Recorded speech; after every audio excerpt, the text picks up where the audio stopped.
नमस्कार दर्शकों, मैं Awadh Naresh Sharma Kabir is God 82 channel की तरफ से आपको मैं अपने घर पर ही कुछ जगत की आत्माओं से परिचित कराऊंगा जो अभी हमारे गांव में रिश्तेदार हैं। वो वैसे तो उन्होंने हमारे दरवाजे पे फ्लैक्स देखा जिसमें लिखा हुआ है परमात्मा को चाहने वालों को संदेश। क्योंकि दास ने संत रामपाल जी महाराज से दीक्षा ले रखी है सन 2013 में, जिसके चलते सभी फ्लैक्स मकान के बाहर भी लगे हुए हैं, जैसा कि आप हमारे कमरे में भी देख रहे होंगे। सारी चीज़ें लगी हुई हैं।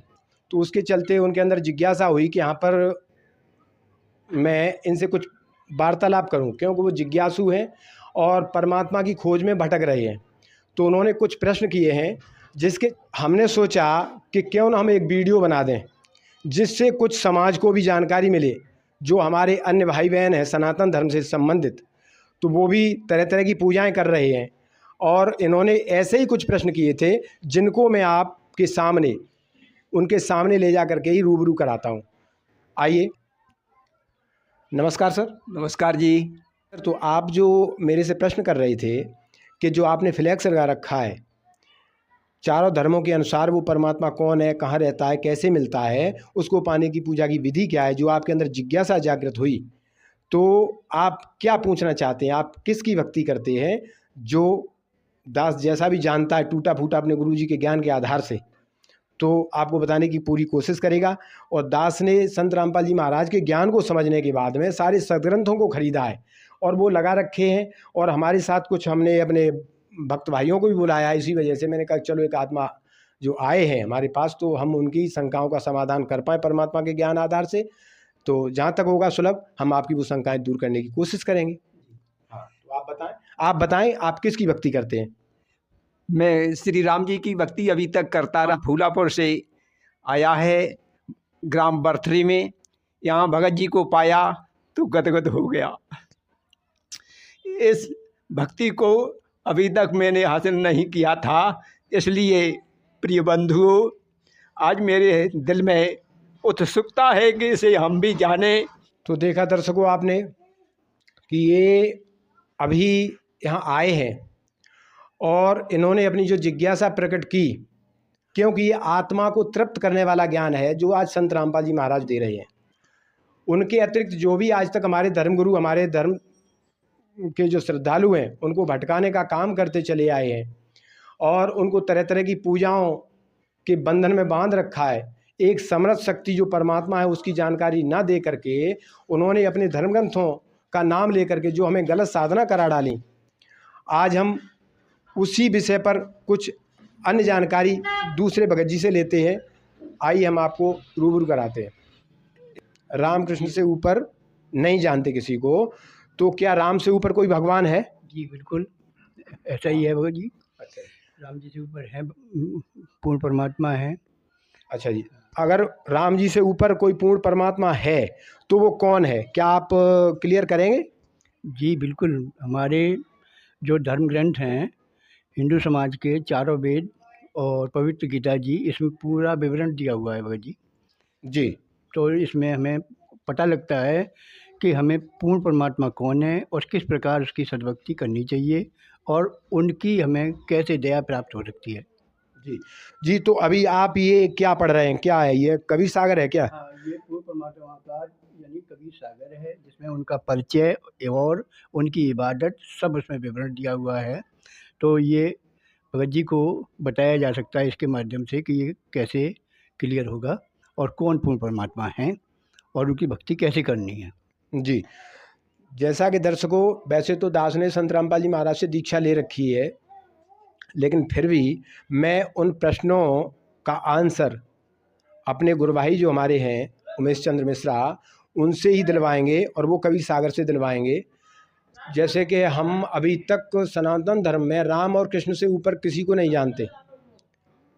राम और कृष्ण से ऊपर जानने का, न जानने का हमारा जो ये सिस्टम रहा, उसका रोल हमारे साथ किया हमारे धर्मगुरुओं ने, क्योंकि उन्होंने जो हमें बताया रामकृष्ण के बारे में वही हमने मान रखा था, हमारे पूर्वजों ने मान रखा था। लेकिन हमारे धर्मग्रंथ इन राम और कृष्ण से ऊपर भी किसी परमात्मा को बताते हैं, जैसा कि गीता ज्ञानदाता ने अध्याय 15 के 4 श्लोक में कहा है कि हे अर्जुन, जब तत्वदर्शी संत की प्राप्ति हो जाए उसके पश्चात उस तत्व ज्ञान से, उसके द्वारा दिए हुए तत्व ज्ञान से इस अज्ञान रूपी गुत्थी को अच्छी तरह समझकर और उसके पश्चात उस परम पद रूप परमेश्वर को भलीभांति खोजना चाहिए, जहाँ जाने के बाद साधक संसार में लौटकर कभी नहीं आते। और उसी परमेश्वर से संसार वृक्ष की प्रवृत्ति विस्तार को प्राप्त हुई है। पुरुष नारायण की मैं पूजा करता हूँ, अर्थात मैं भी उसी की शरण में हूँ, ऐसा दृढ़ निश्चय करके केवल उसी की भक्ति करनी चाहिए और किसी की नहीं। अर्थात गीता ज्ञानदाता जिन्हें हमारे धर्मगुरु कृष्ण बता रहे हैं, वो श्री कृष्ण भगवान भी किसी दूसरे की भक्ति करते हैं, जबकि संत रामपाल जी महाराज ने तो ये क्लियर कर दिया है कि श्री कृष्ण भगवान ने गीता जी का ज्ञान नहीं दिया, वो गीता जी का ज्ञान काल भगवान ने दिया। वो भी आपको प्रूफ मिल जाएगा यहाँ पे।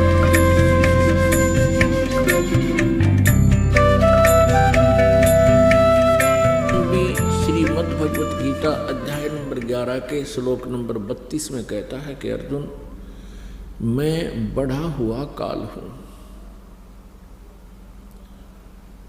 और अब इन सभी लोगों को नाश करने के लिए प्रवृत्त हुआ हूं। श्रीमद् भगवत गीता अध्याय नंबर 11 के श्लोक 21 में अर्जुन देख रहा है कि हे प्रभु, आप तो इन ऋषियों को भी खा रहे हो, आपके सामने ये सिद्धों के समुदाय देवताओं के पूरे ग्रुप आपके सामने करबद्ध खड़े हैं और मंगल कामना कर रहे हैं, वेदों के स्तोत्रों से आपकी स्तुति कर रहे हैं और आपसे भीख मांग रहे हैं अपने जीवन की, अर्थात मंगल कामना कर रहे हैं। आप उनको भी खा रहे हो। तब 11वें अध्याय के 32वें श्लोक में ये काल कहता है, जो श्री ब्रह्मा, श्री विष्णु, श्री शिव जी के पिताजी हैं, ये काल कहता है कि मैं काल हूँ अर्जुन, मैं काल हूँ और इन सभी लोगों को, इन सभी सेनाओं को इनका नाश करने के लिए अब मैं प्रवृत्त हुआ हूँ।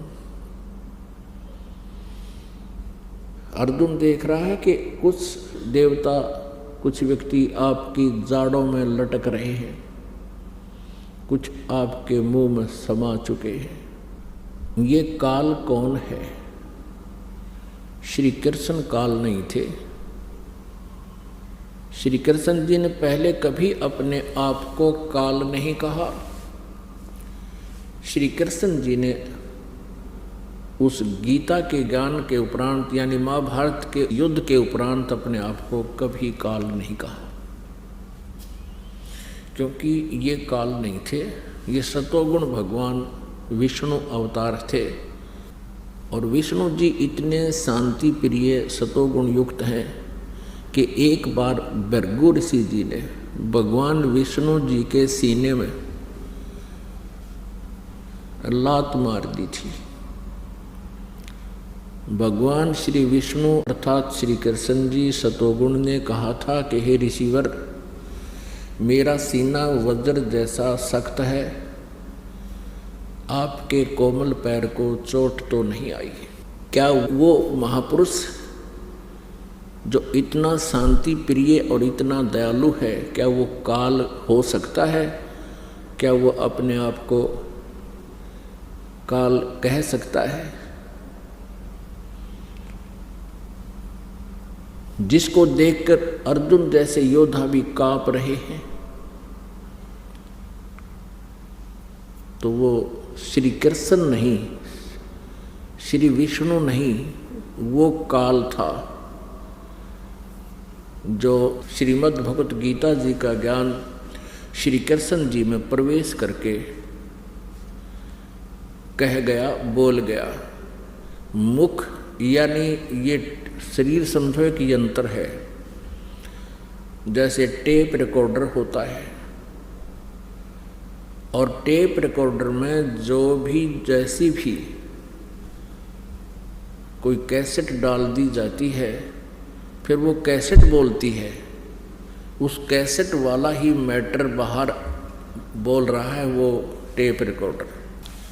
श्री कृष्ण जी के शरीर अर्थात टेप रिकॉर्डर में इस काल ब्रह्म ने, काल कहो चाहे ब्रह्म कहो, इसने स्वयं प्रवेश करके और अपनी कैसेट चला दी। उसने गीता जी का ज्ञान स्वयं बोला।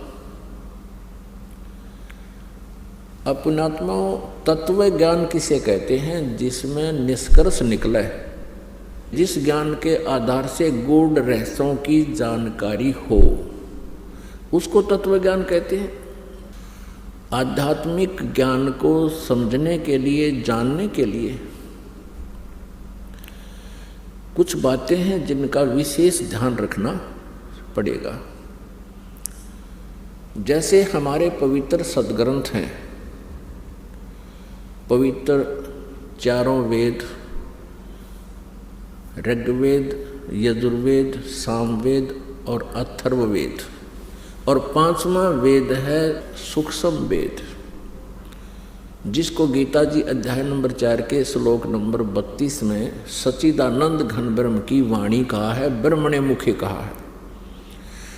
ब्रह्मणे मुखे माने सच्चिदानंद घन ब्रह्म के मुख से उत्तरित वाणी में, अर्थात उस सूक्ष्म वेद में कबीर वाणी में विस्तार से सब अनुष्ठान यज्ञों की जानकारी विस्तार से दी गई है।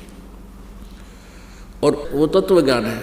उस ज्ञान को चौथे अध्याय के गीता जी के 34वें श्लोक में कहा है कि उस तत्व ज्ञान को जो सच्चिदानंद घन ब्रह्म की वाणी में विस्तार से कहा गया है, कबीर वाणी में, सूक्ष्म वेद में, उसको तत्वदर्शी संतों के पास जाकर समझ। वह ज्ञान श्रीमद् भगवत गीता जी से भी भिन्न है और वो कंप्लीट है, वो पूर्ण ज्ञान है, जिसको गीता ज्ञान दाता भी नहीं जानता। इसलिए उसने ये कहा है कि उस तत्व ज्ञान को, उस परमात्म ज्ञान को, पूर्ण परमात्मा की जानकारी को तत्वदर्शी संतों से पूछो। वो तत्व ज्ञान सूक्ष्म वेद और पवित्र 18 पुराण, पवित्र श्रीमद् भगवत गीता और पवित्र सुधा सागर, ये हमारे जो आध्यात्मिक ज्ञान का सिलेबस है, आध्यात्मिक ज्ञान का ये पाठ्यक्रम है, ये सिलेबस है। और कोई भी आचार्य, गुरु, महामंडलेश्वर जी यदि हमारे सिलेबस के आधार से, यानी हमारे पवित्र सदग्रंथों में वर्णित ज्ञान को हमें बता रहा है, तो वो ज्ञान है सही। यहाँ से तो दर्शकों, जैसा कि हमारे ये जो रिश्तेदार आए हुए हैं गांव में, उन्होंने कहा कि हम राम से ऊपर किसी को नहीं जानते। राम अर्थात विष्णु अवतार, और उन्हीं के अवतार हैं फिर श्री कृष्ण भगवान, तो एक ही माया है। तो जैसा कि अभी राम के ऊपर जो हमारा फोकस चल रहा है, आइए हम आपको दिखाते हैं रामायण, वाल्मीकि रामायण के माध्यम से कि राम जी कितने समर्थ हैं। तो आपको दिखवा रहे हैं, आइए देखिए कि हाँ, तो भगत जी इनको प्रमाण दिखाएं आप कि राम जी कितने समर्थ हैं।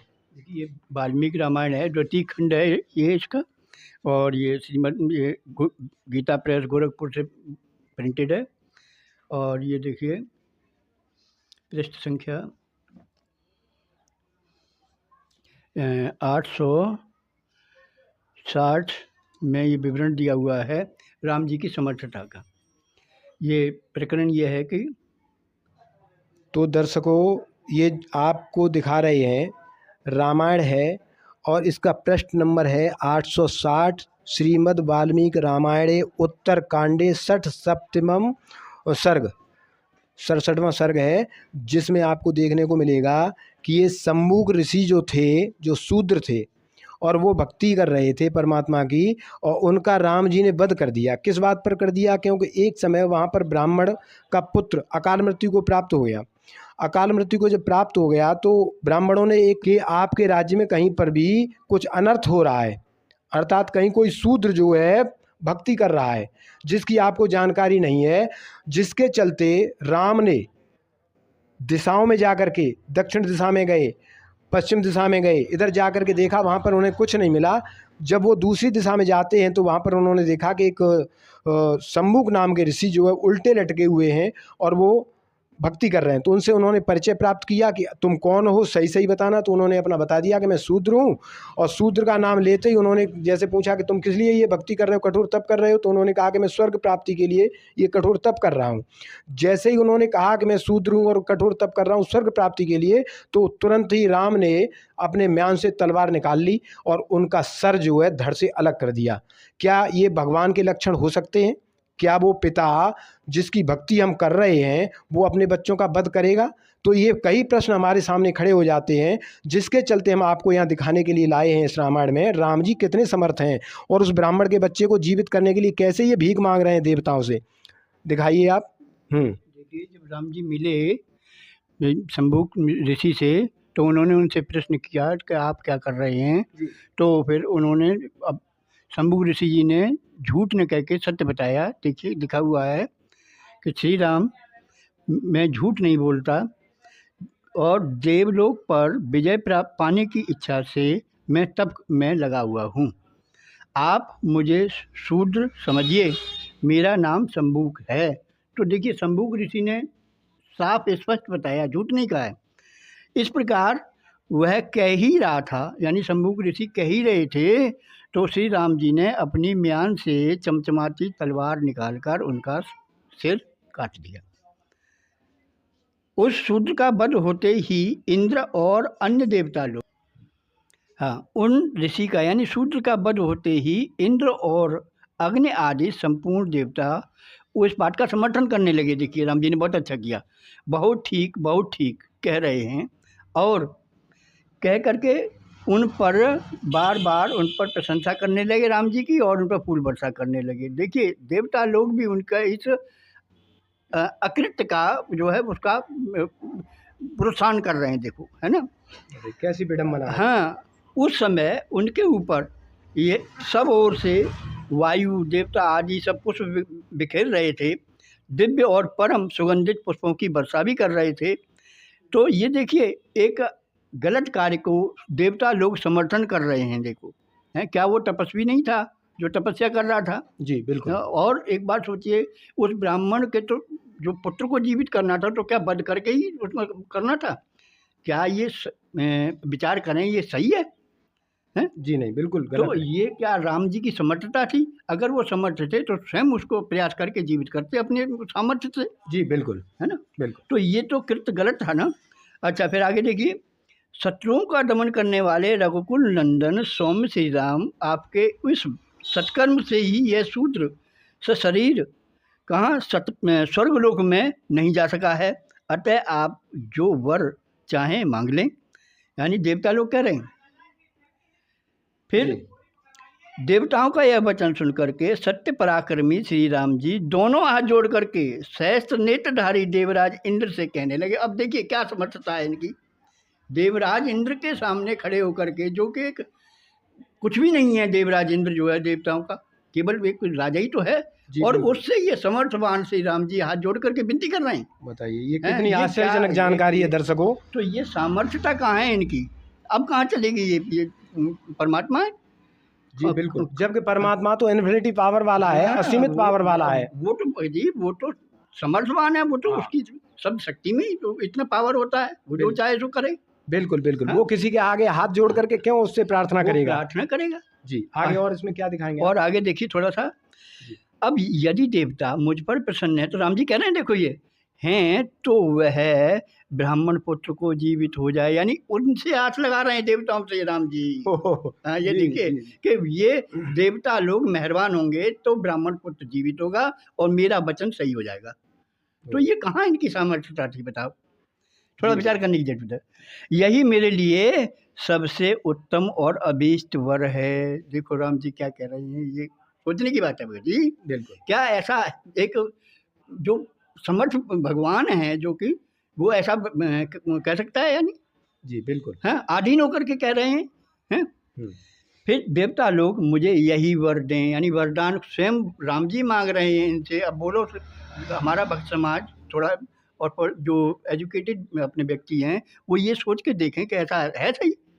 जी बिल्कुल।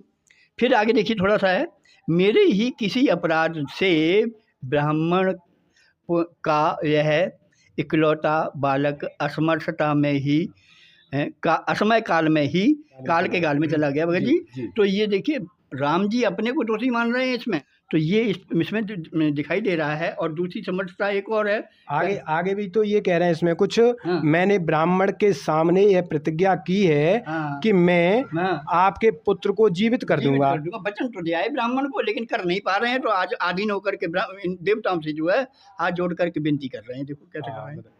अतः आप लोगों का कल्याण हो, आप उस ब्राह्मण बालक को जीवित कर दें, मेरी बात झूठी न करें। देखिए जी तो देखा दर्शकों आपने, जैसा कि वाल्मीकि रामायण से अभी आपको ये प्रमाण मिला। समझदार के लिए इशारा काफ़ी होता है, उसे ज़्यादा बताने की ज़रूरत नहीं पड़ती।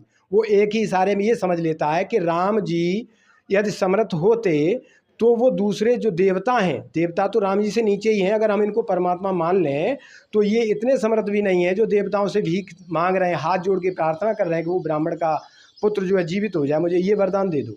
तो ये कहाँ से सृष्टि के रचनहार हो सकते हैं? ये सृष्टि के रचने वाले तो नहीं हो सकते। आप सभी शिक्षित हैं, एजुकेटेड हैं, आप अपने विवेक को जगाइए, संत रामपाल जी महाराज के ज्ञान को सुने। और कबीर जी ने जो अपने बारे में कहा है, रामानंद जी से फेस टू फेस जब बात हुई है तो उन्होंने कहा था कि सुन रामानंद राम हम और मूल रूप करतार, कहें कभी सारी सृष्टि का मैं ही सृजनहार, कि मैं हूँ वो राम जो सारी सृष्टि का रचने वाला हूँ। आगे उन्होंने कहा है रामानंद जी से कि पौमी धरणी आकाश में मैं व्यापक सब ठोर, और कहें कबीर नहीं दूसरा हम समतुलना, और कि मेरे समान सर्वशक्तिमान दूसरा कोई नहीं है। और जो इन पवित्र सदग्रंथों में वर्णित ज्ञान के विरुद्ध ज्ञान दे रहा है, अर्थात जो सिलेबस से बाहर, पाठ्यक्रम से बाहर कोई टीचर, कोई अध्यापक पढ़ा रहा है, तो वो उसका ज्ञान सही नहीं है, उसका ज्ञान सिलेबस अनुसार नहीं है, पाठ्यक्रम के अनुसार नहीं है। तो ऐसे ही जो आध्यात्मिक टीचर हैं, आध्यात्मिक गुरु हैं, आचार्य हैं, यदि वो हमारे सदग्रंथों में वर्णित उल्लेख के आधार से वो अपना ज्ञान सुना रहे हैं, जनता को प्रवचन कर रहे हैं, तो वो ज्ञान सही है, वो अध्यापक सही है। वो क्योंकि ये जो आध्यात्मिक गुरु हैं ये भी टीचर होते हैं, ये आध्यात्मिक टीचर हैं।